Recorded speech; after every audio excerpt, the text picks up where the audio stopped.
Guten Abend, hier in der Angewandten. Mein Name ist Annemarie Schlack. Ich freue mich, Sie, euch heute als Geschäftsführerin von Amnesty International Österreich im Namen des gesamten Teams herzlich zum Start unserer Vortragsreihe begrüßen zu dürfen. Worum geht es bei, Sie sehen es auch schon am Titel, Women Human Rights Defenders? Wir fokussieren dieses Jahr mit der gesamten globalen Bewegung auf die Menschen, die ihr Leben, ihre Würde, ihre Freiheit verteidigen und nicht nur für sich selbst, sondern auch für ihre Kinder, ihre Familien, ihre Nachbarschaft, ihre Communities und sich dabei auch nicht fragen, warum tue ich das eigentlich? Sondern das sind mutige Frauen oder auch Männer, die sich für Frauenrechte einsetzen, die es einfach tun, weil es getan werden muss.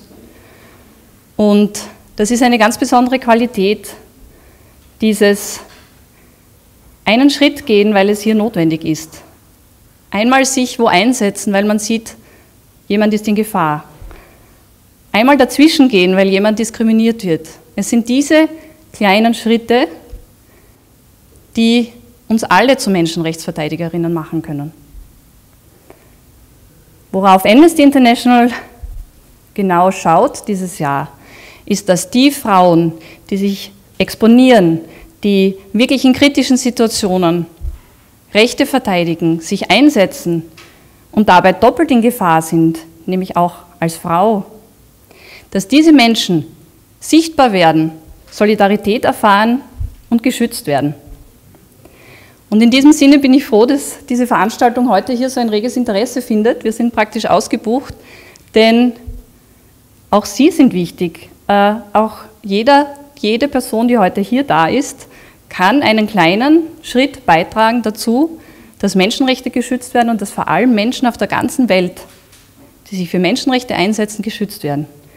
Deswegen bitte ich Sie auch, zeigen Sie mit einer Unterschrift hinten auf den Petitionslisten Ihre Solidarität, setzen Sie ein Zeichen, dass auch Sie Seite an Seite mit diesen mutigen Frauen stehen. And then I'll switch to English to welcome my most distinguished colleague, Anna Neistat, Senior Director of Research, Amnesty International. Very pleased to have you with us. It's an honor. A quick introduction. Anna Neistat has been on the front lines of human rights research for all her life, almost. She has led missions in difficult countries from Afghanistan to Yemen. She has been to a mission in Nauru, Syria. And she's with Amnesty now for 3.5 years, leading an incredible team of dedicated, intelligent, committed, kick-ass people who go wherever it is needed to document human rights violations. Because this research, and you will hear from her in a minute, is the basis, the core of our work. Only when we document what has happened can we then do something. And finally, bring those who are responsible for it, hold them accountable. So, enjoy the evening with Anya. She certainly is one of my heroes and one of my role models, and definitely on the forefront of kick-ass women human rights defenders. Have a nice evening.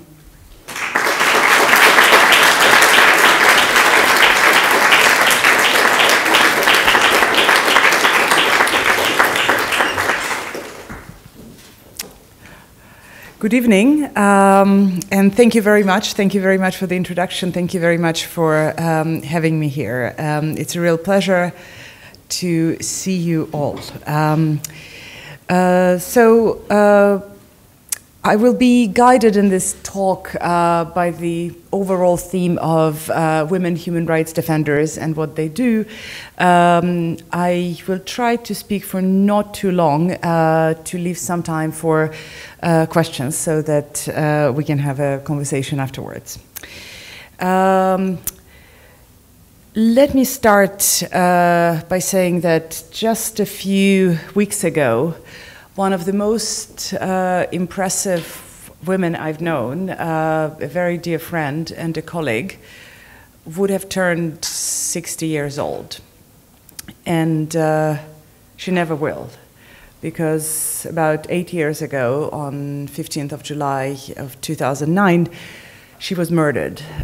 She was murdered for her work, in retaliation for her human rights work.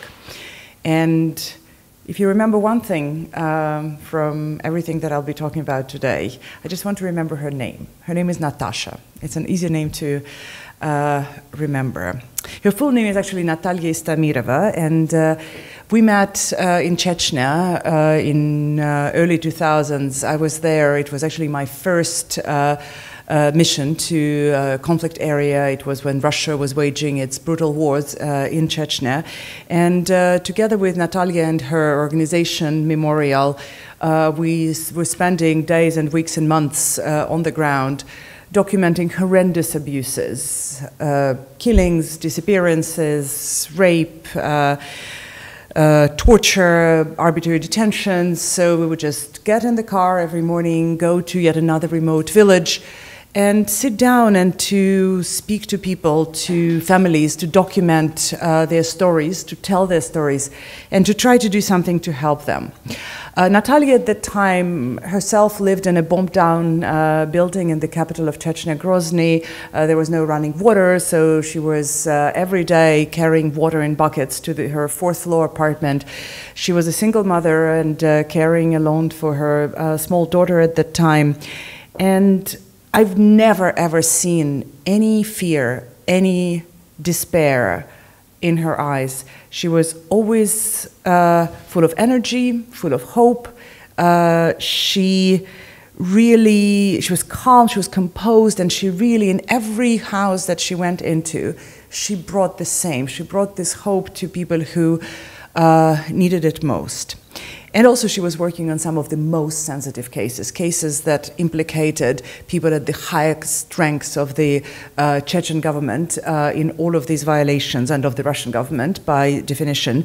And Ramzan Kadyrov, who to this day is the president of Chechnya, he directly threatened her. But she didn't give up her work. She decided not to leave Chechnya, although many people suggested that she should. And then the horrible news came. I still remember, as if it were yesterday, this phone call from a colleague who told me that she was abducted, and just hours later her body was found with bullet wounds in her head and in her chest. And it was like a stab in the heart, and quite honestly, nobody would replace her for me, but more importantly for the people of Chechnya, for whom she's done so much. And now, when I see where the world is heading, I miss Natasha and people like her more than ever. So I would like to talk a little bit more about other women human rights defenders, about the issues they face. But let me just pause a little bit here when I talk about where the world is heading, because I don't know how obvious it is to you. Maybe it is, maybe it isn't. But let's not forget that this year we will be celebrating 70th anniversary of the Universal Declaration of Human Rights. It's actually a big deal. This declaration was adopted just as the world emerged from the horrors of gas chambers and mass extermination. It was adopted basically to make sure that something like that never happens again. And quite honestly, we have made an incredible progress since then. We have built a very comprehensive system of human rights protection. We have put in place standards that governments more or less accept. Not everybody and not everywhere, but there is a certain universal acceptance of certain human rights norms. There are institutions that are put in place to protect and enforce those rights. Both government and non-state actors are becoming increasingly aware and to a certain extent apprehensive of the fact that they may actually face accountability for their actions one day. It hasn't been rosy at all. We always knew it was going to be a long fight, but there was definitely this sense of progress. I would say until quite recently.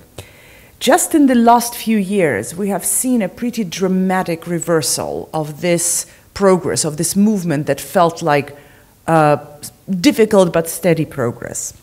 As you know, the United Nations High Commissioner put it very well in his recent speech. He said, "The oppression is fashionable again, the security state is back, and fundamental freedoms are in retreat in every region of the world. Shame is also in retreat. Xenophobes and racists in Europe are casting off any sense of embarrassment." But you don't need to be a High Commissioner, a human rights expert, human rights lawyer to probably see what I'm talking about. You really cannot hide away from images from Syria, from Yemen, from Myanmar, where civilians are being killed, raped, pushed away from their homes at massive scale. You, I'm sure, hear your own leaders and leaders nearby using this xenophobic, hateful rhetoric to dehumanize people, and they're doing it very deliberately to play on the voters' sense of insecurity and disenfranchisement. We always knew that the likes of Russia and China are challenging the very system of human rights, the very universality, the principle of universality of human rights, and we kind of learned to live with that. But now they're becoming more and more prominent in the international debate, and what's worse, their former opponents, states that, at least in the rhetoric, stood up for human rights, are basically joining the same camp. And you may not live in a place where you need to live a life of running away from bombs or surviving in a refugee tent, but I'm sure you feel it in your everyday life. Your rights to privacy, including online, the ability to get information, get access to information that is not fake news, the ability to gather peacefully, to move peacefully, to elect your leaders without interference from somebody else, including another state, to make your living, to have access to healthcare after all. So in other words, and apologies for self-quoting, but I do stick to this thought to this day. I published an article last year arguing that for human rights, the winter is coming. And I assume most of you have seen Game of Thrones, but at least know that I'm referring to a metaphor for an existential threat to the system of our human rights and freedoms, and ultimately to us as humans. Essentially, it means that the system of human rights protection that was so carefully built, that emerged from some of the darkest times in human history, is basically descending into the dusk again. And that's why I'm saying that in such dark times, the importance of human rights defenders who, to continue the metaphor, like the night watch, are the first ones to see the danger, to feel these chilly winds of approaching winter, to sound the alarm. That's why their importance can hardly be overestimated. And unfortunately, the challenges they face are greater than ever. Just last year, Frontline Defenders, the organization that works with human rights defenders all over the world, reported that 312 defenders in 27 countries were murdered. And let's be very clear, this is just the tip of the iceberg. There is no statistics, there is no system or way to actually know the exact numbers. And we know that hundreds more were unlawfully arrested, tortured, thrown into jails, or heavily fined, forced to flee their countries, subjected to physical attacks, to cyber attacks, to threats, to intimidation. And while these threats are common to all activists, all human rights defenders, regardless of their gender, so why do we focus on women human rights defenders in our campaigning, in our actions of solidarity? First of all, because they're doing incredible work. And again, there is no available statistics on the numbers of women human rights defenders, partially because we cannot quite define what a women human rights defender, who it is, let alone just human rights defender in general. There is no accepted definition. But from personal experience, I can tell you that the majority of human rights defenders I came across have been actually women. And that is true for my teams at Amnesty, and it's definitely true for pretty much every single place where I've worked, even in countries where generally all other spheres of life are dominated by men. And second of all, because in addition to all of these challenges that all human rights defenders face, women face a wide range of additional threats, specific not only to what they do, but to who they are. It is, first of all, harder for women human rights defenders to be heard, to not be dismissed or mansplained or repeated. I don't know if this term has taken root in Austria. It means basically when as a woman you say something and then a man repeats it without acknowledging that you just said the same thing. Much more often than men, of course, they faced sexual assault, harassment, sexualized smears, gender and identity-specific stigmatization and hate speech, partner and family violence, threats and attacks against their children, persecution for crimes against morality, religions, institutions, and so on. Just to give you a few fairly recent examples that you may or may not have heard about. One woman that comes to mind is, one human rights defender that comes to mind is Hadija Ismailova. She is an Azerbaijani investigative journalist and very outspoken government critics. And she has been subjected to prolonged smear campaign, including by being arbitrarily detained for over 17 months. And she got released on Trump-up charges, and she got released just recently. But what was very specific, and I actually met her in Azerbaijan shortly after it happened, and I was actually shocked by this story. She was subjected to a very different campaign of threats and intimidation. Basically, she was sent copies of screenshots of videos depicting her private life that were taken with cameras that were installed in her apartments. And these images were accompanied by a note threatening to shame her if she did not abandon her work. And the press has published stories blaming her mother for her daughter's shameless lifestyle and claiming also that Hadija and her sister appeared in pornographic films. In Guatemala, very different part of the world, another human rights defender, an indigenous woman called Aurora Lolita Chavez, said just last year, "When they threaten me, they say that they will kill me, but before they kill me, they will rape me. They don't say that to my male colleagues. These threats are very specific to indigenous women. There is also very strong racism against us. They refer to us as those rebel Indian women that have nothing to do, and they consider us less human." I think one other aspect that I would like to mention is that in many cases, the perpetrators of these attacks against women human rights defenders are not only state actors, not only police or military, they are their family members or colleagues or members of their communities. And that's particularly heartbreaking to see, and we do see examples of that. In Nepal, for example, there was a famous case, not very recent, a few years ago, of a woman named Lakshmi Bohara. She was a member of Women's Human Rights Defender Network, who basically died in 2008 after she was very severely beaten and forced to take poison by her husband and mother-in-law. And it was because of her human rights work, because her own family considered her human rights work incompatible with the traditional role that she was supposed to play. Also, I have to mention here, as we speak about women human rights defenders, that those who face particular hostility are those who work on women's rights or LGBTI rights, especially if their work addresses social, cultural, or religious norms.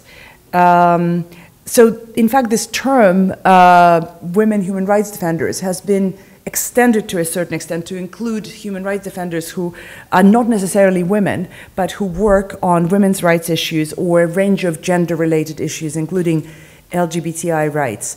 And in many countries, they face abuse because of who they are and because of the issues that they focus on. Another category that I would like to mention, who are who face further threats and further discrimination are human rights defenders who are sex workers or who defend the rights of sex workers.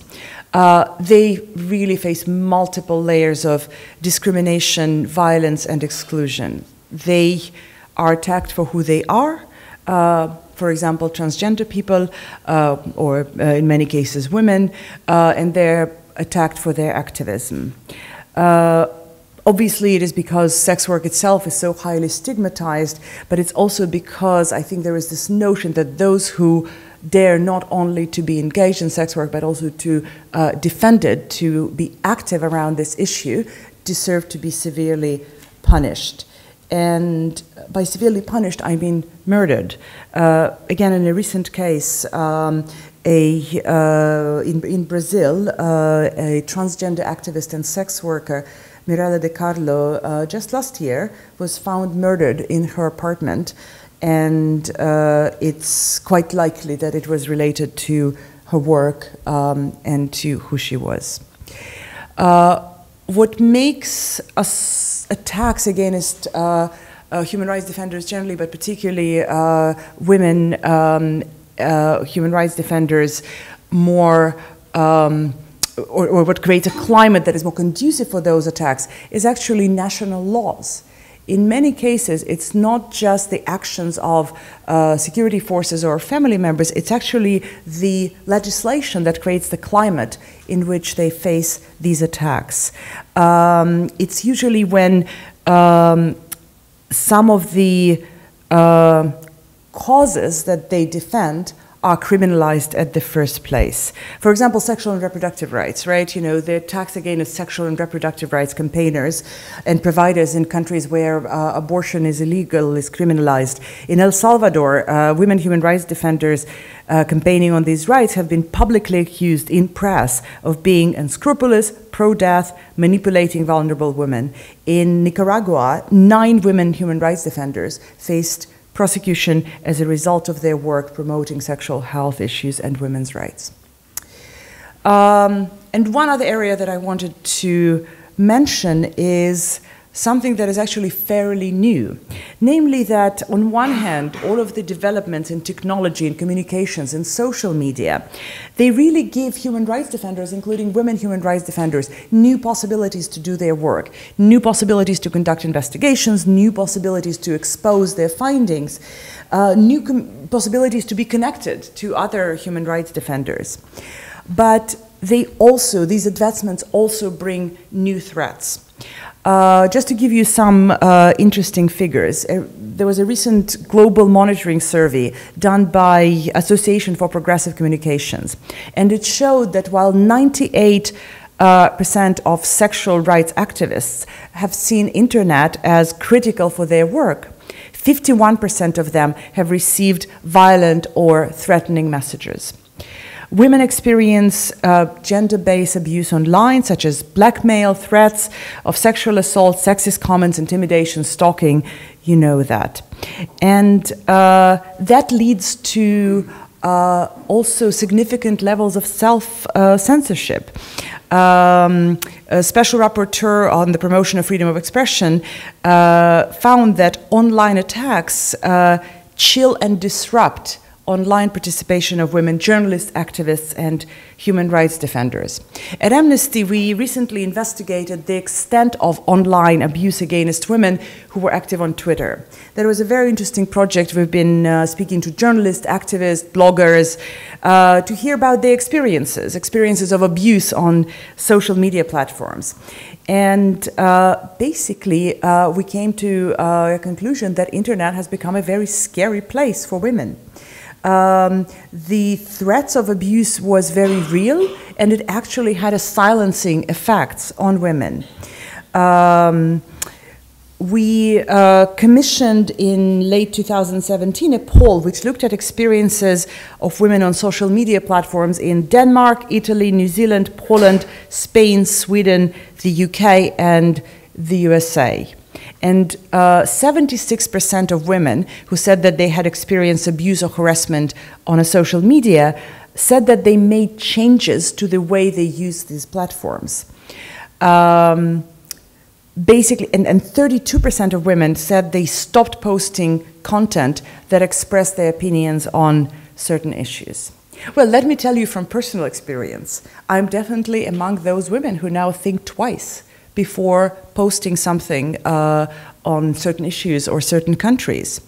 As someone who still remembers what the world before these new forms of communication and social media looked like, I can tell you that it is actually scary. I don't usually think of myself as a particularly timid or vulnerable person, but I still feel quite physically blood rushing to my head and my heart starting to beat as I read Twitter, abusive messages on Twitter, or even an online discussion about an article that I just published. Because it's really difficult to get it out of your head or to forget that these very explicit sexual slurs or discussions of your looks or, quite honestly, an exchange of opinions, how exactly people are going to rape you to teach you to keep silent. But here's the good news. It will be really difficult to silence us because women human rights defenders are real kick-ass. And I just wanted to tell you that when 3.5 years ago I joined Amnesty, one of my big projects was starting this crisis response program. And when the program started, all 5, kind of the first batch of investigators in this program, all 5 of them were women, including the director. So it was a very special unit, and it's a rapid response unit. So these are people whom we sent to some of the most dangerous places to investigate some of the worst violations under some of the most difficult circumstances. And they were all women. So I wanted to. I have a few other things to say, but I wanted to pause for a second and give you a glimpse of what the work of this unit looks like. And do pay attention. Most of the people you'll see on screen are investigators, are actually women, so I'm not lying.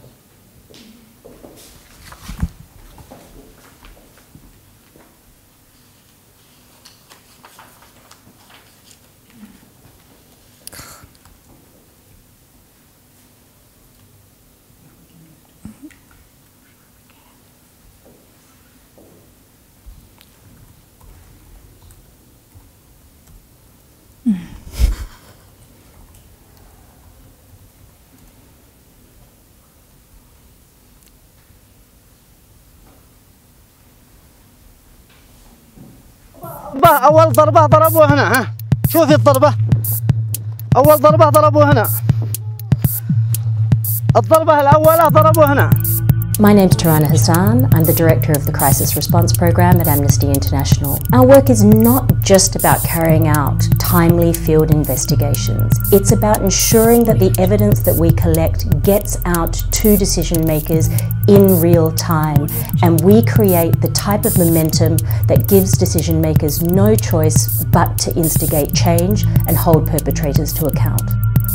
الضربة فيهم جت تمزق. When Senior Crisis Advisor Donatella Rivera was in Iraq with the Secretary General, they started to hear reports of an ad hoc detention centre. It was hundreds of men and boys in cramped, completely inadequate facilities. There was hundreds of eyes peering up at us from these sort of ghostly pale faces. You could see that scared look in their eyes. By being there on the ground and taking that evidence in real time to the local authorities as well as directly to the Prime Minister of Iraq, Amnesty International was able to generate enough pressure to actually release over 500 of the prisoners.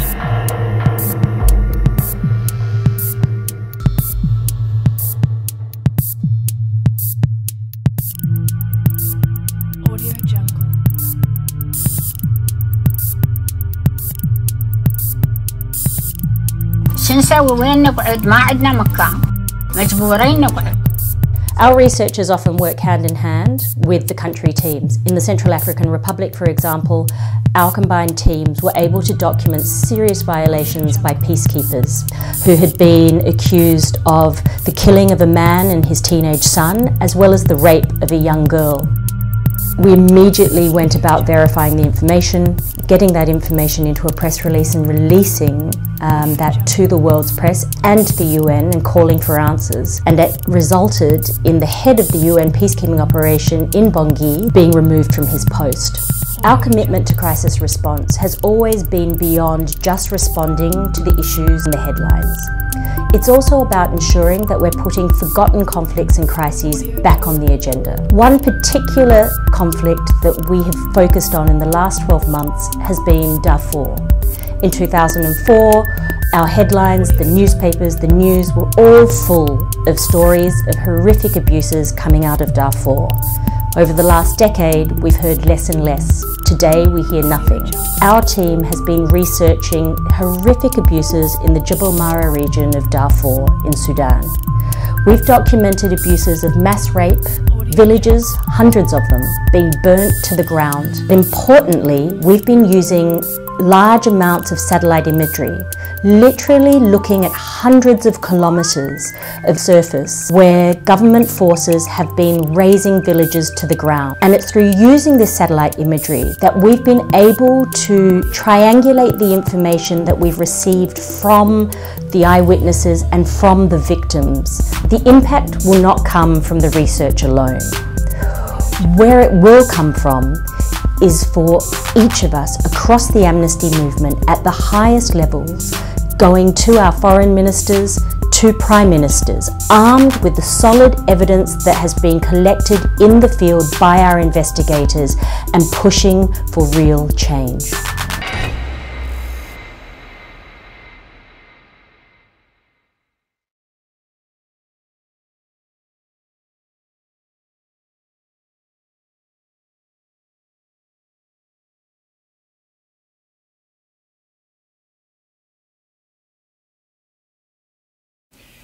Sorry, I hope that gave you a little glimpse into what this work is about and how it's done, in addition to introducing to you some of my brilliant colleagues who all happen to be women human rights defenders, at least in this case.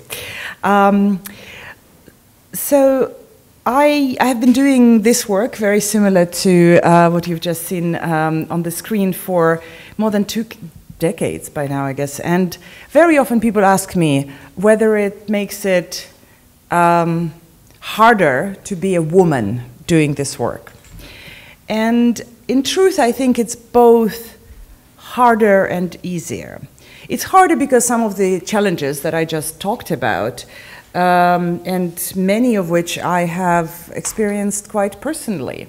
I still remember on my first ever field mission, our guard, who was actually a very nice guy, but he basically spent most of his time negotiating with my male colleague, who was significantly older than I am, how much it would be to get me as a bride. It was a very serious conversation that they were apparently, well, he was trying to have with my colleague. Another time I had to quite literally use all of my physical strength to push a fairly high-level UN official off me. And these are the things that, what's even worse is that at that time, I didn't even think about it for a long time. It kind of seemed to be the natural, or I perceived it as a natural hazard of being a woman on the job. I didn't talk to anybody, I didn't expose it in any way, and just carried on with my work. I think things are changing in that sense, but as I just described, for many women, especially in national context, women human rights defenders, that's something that they face every single day. But I also have to say, to be entirely honest, I think that it is being a woman doing this work in many cases makes it easier. And in certain situations, it makes it easier for all the wrong reasons. It makes it easier because of how women are perceived in many of these societies where we have to conduct our field work. It makes it easier because you're not perceived as a threat. Because I've seen it so many times when if my colleague and I going through a checkpoint, if a male colleague and I are going through a checkpoint, even if I'm not wearing, a burqa or, a full hijab, he's much more likely to be stopped and ask questions than I am. I think, I've managed to get to many of the places that I managed to get to that were otherwise quite closed from scrutiny, be it Syria or certain areas of Yemen, or Nauru, this Australian offshore detention facility, which was one of my recent missions with Amnesty, or some places in Chechnya as well, Uzbekistan and many other places. Largely because I'm a woman and because I was not seen as presenting the same threat as my male colleagues do. It also, in some ways, for again, all the wrong reasons, it gets it easier to get information from especially military or government officials. They tend to immediately dismiss you, and as unpleasant as it is, I often say that one of the nicest moments, or moments of when I feel real triumph, is when you start talking to this, completely dismissive, say, Russian general who, in the beginning of the conversation, calls you baby or babe and girl and whatnot, and stares and basically virtually undresses you with his eyes. And he starts talking and he starts talking and he starts talking, and only by the end of the conversation he realizes that he actually has just given you much more information than he ever intended to. And just to watch his face change is the moment for which I'm always ready to give a lot. But more importantly, I think being a woman also makes it, in many cases, easier to talk to witnesses. Of course, in many contexts, women just wouldn't, female witnesses would not talk to a male investigator, but even men often, I find women more trustworthy, easier to relate to, so I do find that in many cases, it's easier for me to actually talk to people in many different contexts, in many different situations. But one last thing I would say, I think one other issue or one other aspect that makes it not just easier but so rewarding is this sisterhood. It is the incredible experience of meeting other women in all of these places around the world who may or may not define themselves as human rights defenders, but who are truly activists, who are truly standing up for their freedoms, their rights, and the ones of those living in their communities. It is because of them, largely, that I think I continue doing this work, because every time I start feeling despair or getting tired and feeling burnout, I think of them. I think of the kind of lives they live, of their hearts that have been in so many cases broken by enormous suffering, and the fact that they, first of all, just carry on with their everyday life, making food and caring for their children. But in addition, actually stand up, fight for justice, file petitions, looking for their missing husbands, helping their community to stand up against abuse. It is really an incredible lesson of courage and resilience that I bring from those field trips and from these interactions with such defenders. And I hope you still remember Natasha's name, because I want to just very quickly go back to her. She definitely has always been one of these women for me, and will always remain a symbol not only of the dangers that human rights defenders and women human rights defenders face, but also a reminder, stark reminder that despite these dangers, they don't give up. And as I said, nothing will ever fill this void in my heart. But if there is one thing that I'm really delighted about is that now Natasha's daughter, Lana, who was a teenager when her mother was killed, is becoming a human rights activist, an activist in her own right. She's now in her 20s. She finished university in England not long time ago, and basically is following in her mother's steps. And for me, it is the most powerful response to those who killed Natasha. And quite honestly, a ray of hope for all of us. Thank you.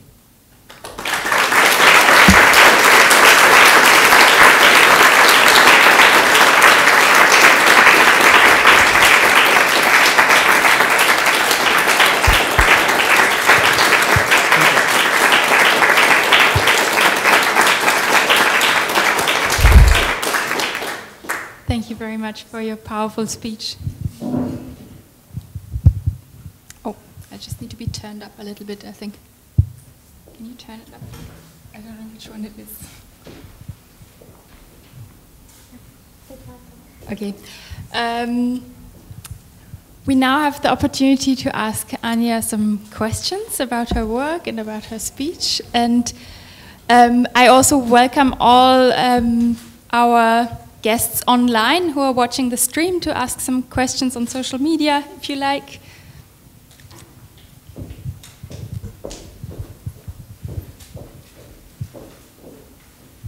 Thank you so much. Thank you for your statements. My name is Yaroslava. I come from South Russia, from Crimea, and I'm here like about 8 years in Vienna already. I'm a member of the Viennese Committee for Peace in Ukraine, the working group of humanitarian aid in Donbass. Together we provided since 2 years 4 big humanitarian aids in Donbass region. In Donbass region, as you know, there's like about more than 4 years the local population suffers under the Ukrainian fascist attacks. And on the 9th of May every year, we plan there a special conference, anti-fascist conference, where we also invite international activists to join us in this conference in Donbass, in Donetsk People's Republic, to look also at the circumstances and the living conditions of people who are suffering for more than 4 years under the Ukrainian attacks of Ukrainian military and Ukrainian fascist groups the most. So I personally would like to use this possibility and to invite you widespreadly to join us in this conference of 9th of May, because basically you have Russian roots, and Russia is a country which fought fascism 70 years ago. So I suppose you might be interested in this event. So I wanted to basically invite you on the 9th of May 2018 to join us in Donetsk. This is the main city of Donbass, of Donetsk People's Republic, for you also to see the conditions of women who are living on front lines and were left without men, because the men were killed at the front lines defending both of republics, Lugansk People's Republic and Donetsk People's Republic. And maybe you'll get a possibility to also make some international statements regarding the living conditions of these women in front lines. And we'll be, of course, happy to see you there as our member, and maybe you will be some voice in the international area to spread the conditions of people living there, and of course the women who are left without men. Yeah.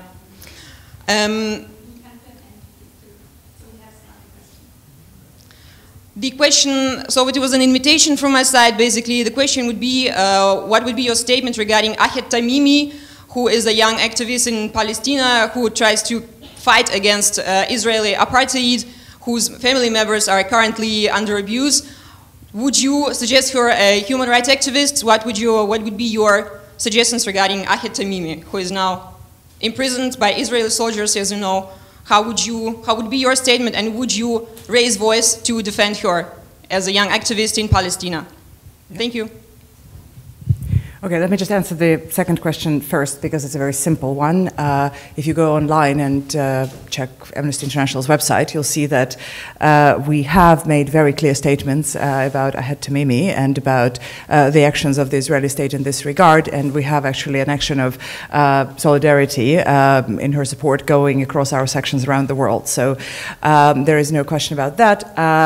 As for your first statement, I'm just trying to calibrate my answer, because you're actually speaking to someone who was in Donetsk as Donetsk was being bombarded by Russian artillery. I spent... That's not the real information. I must interrupt you here. Better that you have been here on the 11th of June 2014 as on the... Will you allow me to answer your question, please, okay? Okay. So, if you allow me to finish, I will finish. I don't know where you or your organization, but I can tell you that I was in Donetsk, just like I was in all of these other places that I spoke about, documenting what we usually do, both attacks by both sides in this conflict. And just to dismiss any allegations of one-sidedness, I also published a very detailed report about violations committed by these Ukrainian paramilitary battalions that you're referring to as fascists. We don't usually label them as such, but we talked about their horrendous human rights violations. We also pay very detailed attention to what's happening in Crimea, that has been occupied by Russia since what was it now? Quite a few years. And I actually was there as well in Crimea, just as it went from being Ukrainian to being Russian, and I saw how this so-called referendum was carried out, and I was in Kiev during Maidan protests, so I was covering Ukraine for a while, so this is not you know, the area that I'm unfamiliar with. And I think you're absolutely right. Right now in Donbass and in Lugansk, people are suffering. I was there actually quite recently, a little bit more than a year ago, and we were working again on violations by both sides. We were looking into arrests and disappearances that were committed both by the Ukrainian security services and by the self-proclaimed governments of the Donbass and Lugansk republics, Donetsk and Lugansk republics. And we published these findings, and we engaged with very active advocacy with the Ukrainian government. It was less successful with the Russian government or the self-proclaimed governments, Russian-supported governments in Donbass. But as a result, quite honestly, the Ukrainian government had released most of the prisoners that we were talking about. So it was actually an interesting success. But at the same time, we did look at how difficult life is in those areas. It is absolutely true. The question is more, who is the actual source of this suffering, and why cannot people go back to Ukraine, for example, to obtain their documents or to obtain their pensions? Surely it's not the Ukrainian forces who are preventing them from doing so. And finally, just to be very clear, there is an ongoing conflict in those areas, and there are ongoing attacks, and we are documenting them. But I think, just for the sake of the audience, the way you presented it is just simply very one-sided, and that's exactly what we, as Amnesty International, are trying to avoid at all cost, no matter which conflict we're working on. So I am afraid I might have to decline the invitation, but would definitely welcome the dialogue.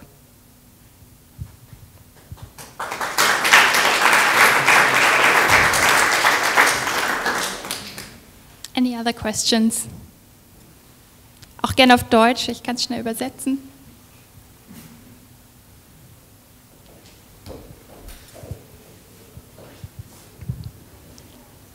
Hello, my question for you would be, what gives you hope? What is my hope? What gives you hope? Oh, gives me hope. Yeah, did I come across as hopelessly hopeful? No. What gives me hope? I think what gives me hope in some ways, my personal history. I don't know if you realize, but I was actually born in the Soviet Union, in the country that hasn't been in existence for a while now. But I was born in the Soviet Union as a child. I still remember what, a totalitarian system looked like. And I was growing up there as a child thinking that it will never, ever be different. So it was a system that was completely unbreakable, that seemed just as unbreakable as many of the other repressive regimes that we're seeing now. And then, just like that, I witnessed, growing up, being in middle school and high school, this unbreakable system crumbling and crushing in front of my eyes. I've seen these massive demonstrations of Russians, of Soviet citizens who've never seen anything other than silence and repression, pouring the streets, hundreds of thousands of them, pouring the streets of Moscow, where I grew up, but also everywhere else, basically saying enough is enough. And so, of course, don't get me wrong, I'm not delusional. I know exactly where Russia is now and where it's heading, but I think this once you have personally experienced what wind of change feels like, you don't give up hope even in the most hopeless situations. Anybody else?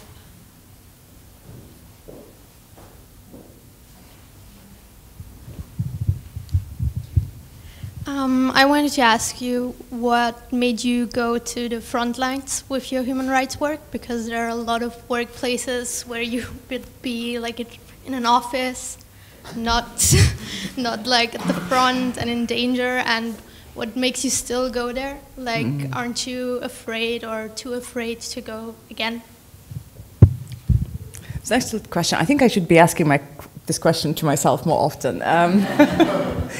I think, now it sounds so obvious because I've been doing it for so long, but, initially, even when I joined Human Rights Watch, I went to law school, I did some work, I was working on radio in Russia before, but when I joined Human Rights Watch, we were kind of expecting the war in Chechnya, which was kind of the main conflict in that part of the world where I was working, to kind of wrap up. And I was supposed, when I joined, to work on criminal justice issues. I'm, after all, a criminal lawyer, and that was my big interest. I worked a lot with prisons in Russia, and that was kind of the idea.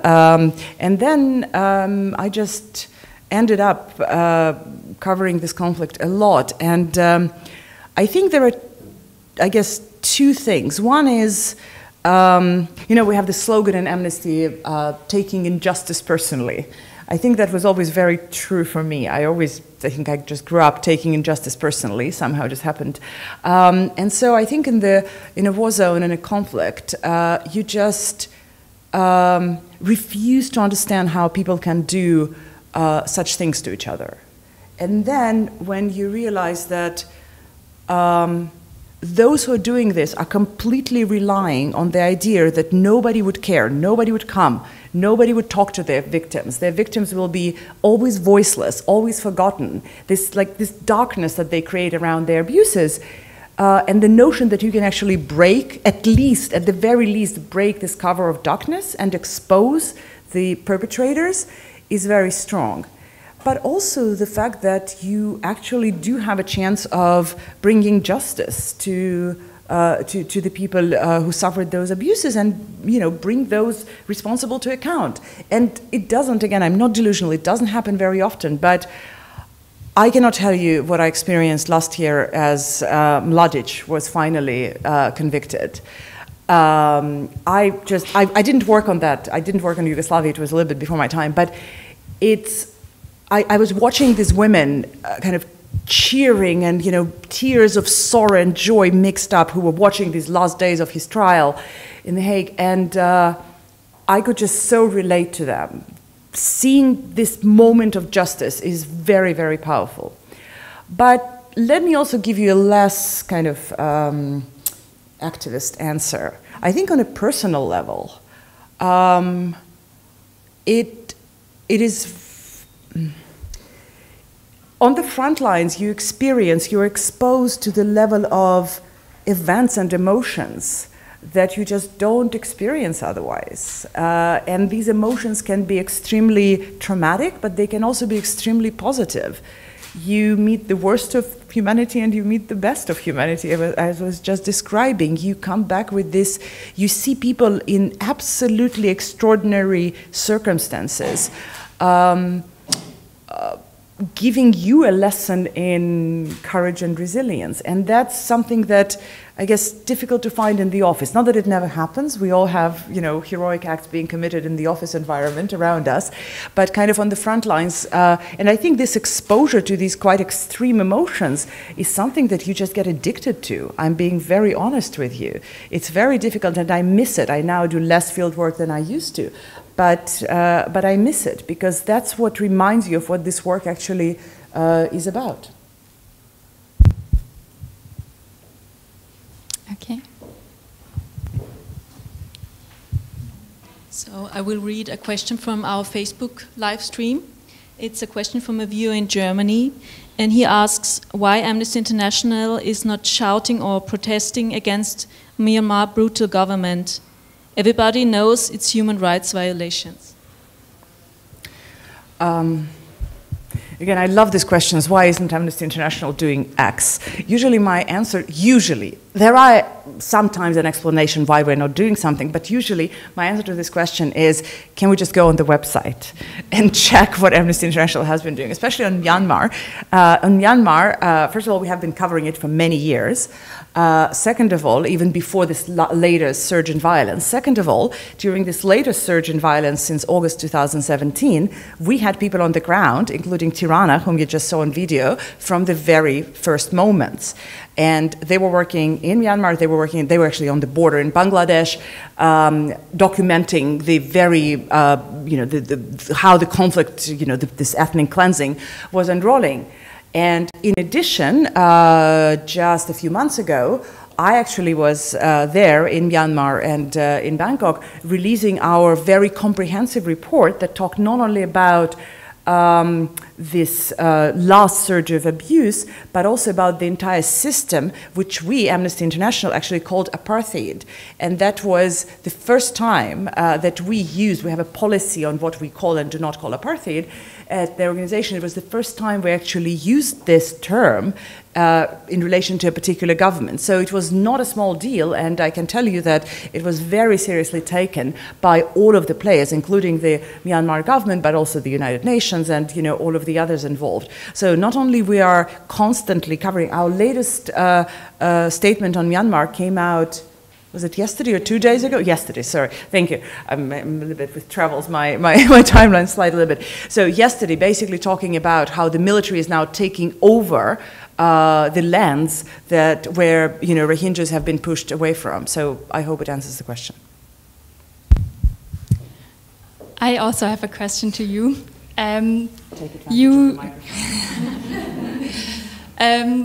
We've traveled the globe with you now. What possibility do you see for local activists to be a part of research, or relevant in research?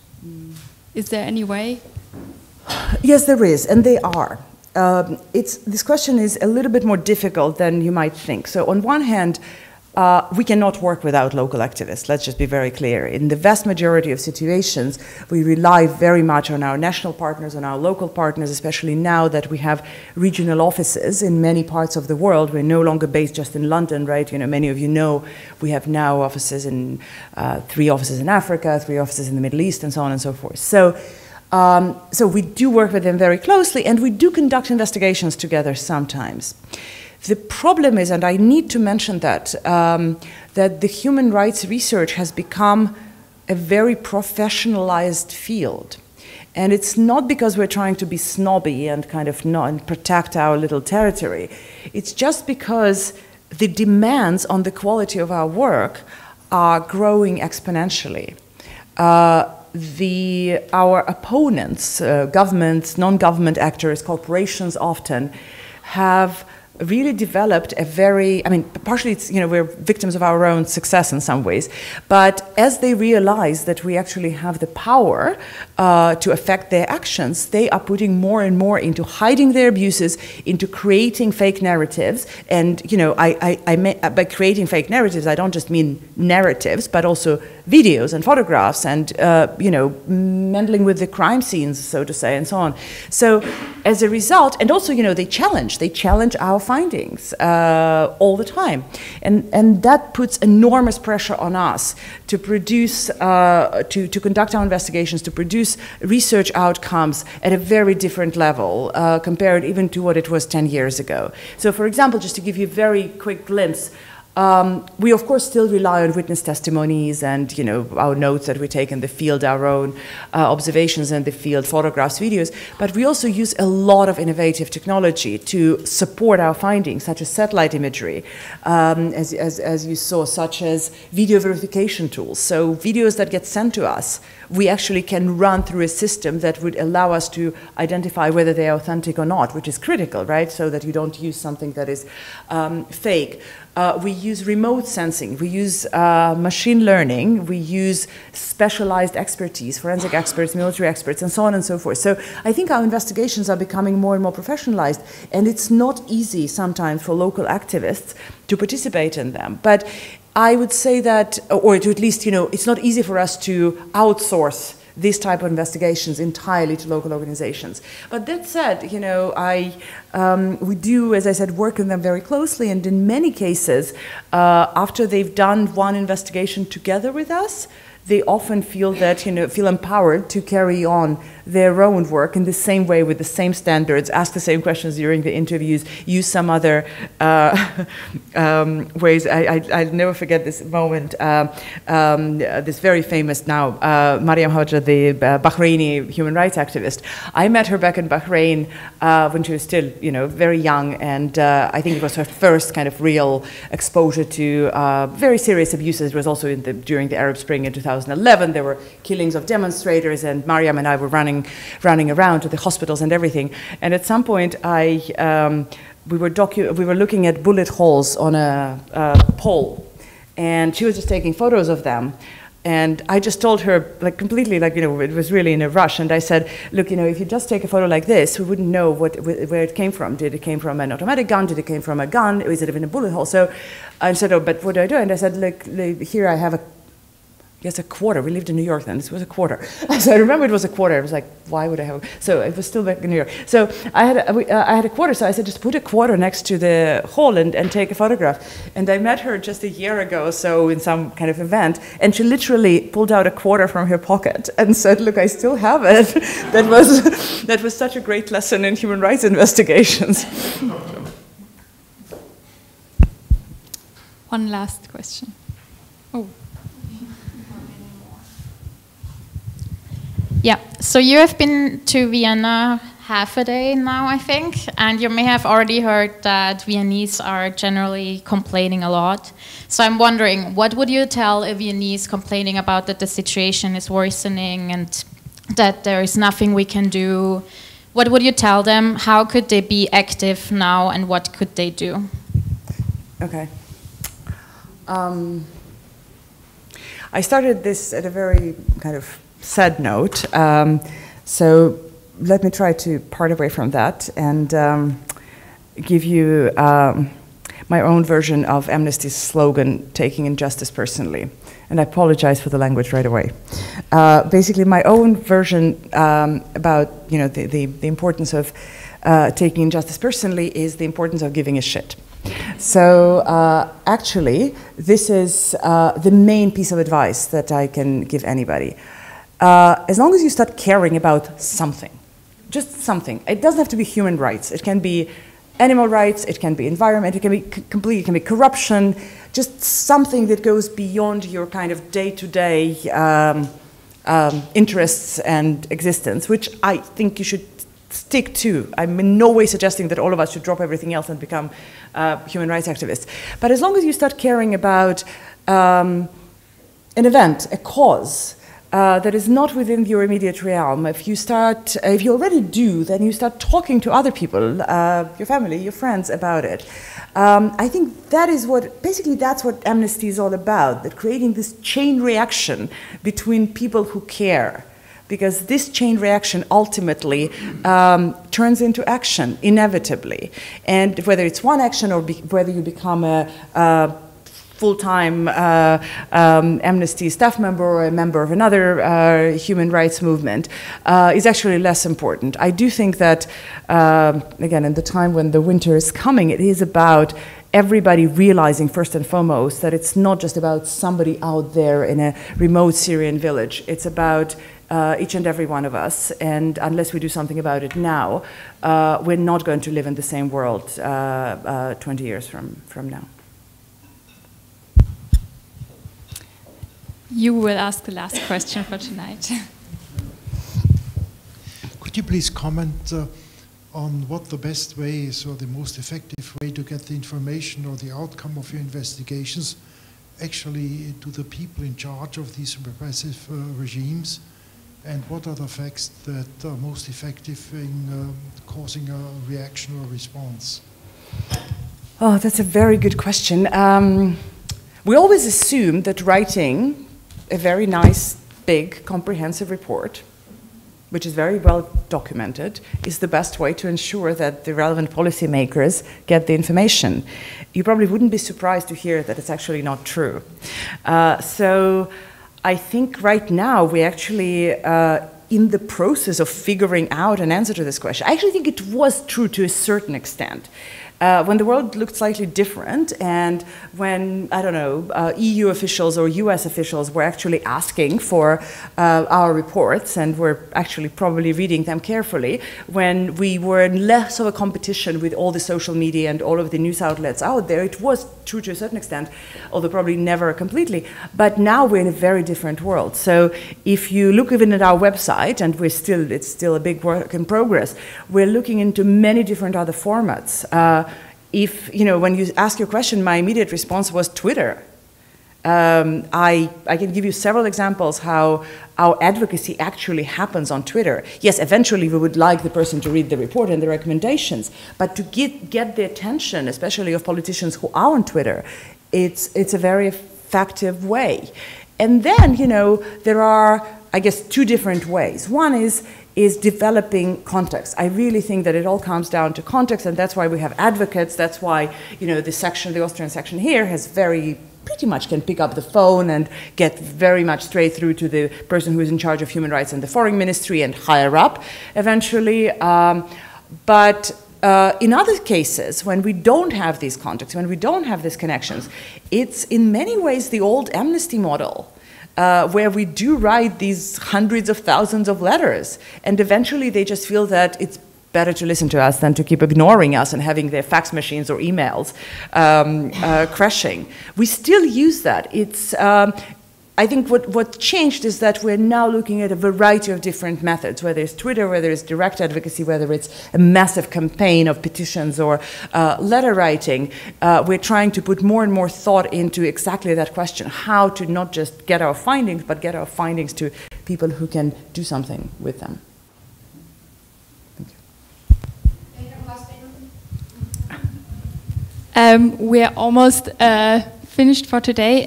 You now have the chance to, actually, I would like to say thank you and goodbye to all our guests online. Thanks for watching the stream.